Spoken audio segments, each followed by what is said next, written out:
These items are going to be some of your best friends during your weight loss journey. Big ass bottle of water. 2 to 3 liters a day, bare minimum. All the girlfriends out there, you know, when your boyfriend says, hey, drink some water because you have a headache and you're not feeling great, you don't have to listen to them anymore. You listen to me. Drink your water. I know how hard it is myself to get proper amounts of water in, so I pair it up with dilute. Having dilute or a flavoring in your water will make you crave it more.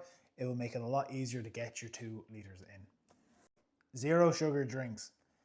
When you have your cravings, when you see an Oreo in the press and you want to go grab it, no, grab yourself a 0 sugar Coke, 0 sugar Club, whatever. Having that little bit of sweet taste in your mouth will allow your body to go, I'm satisfied.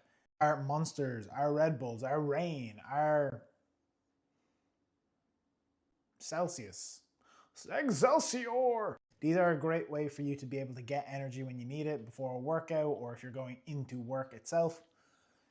This is what you're going to rely on. These are also going to have the fake sugar to where it will hold your cravings off until your next meal. Just make sure you're not taking these too close to bedtime. Sleep is very important. I will get into that in a future video, but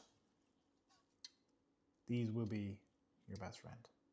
Rely on these as if they are a real person that you're going to for comfort. See you next time.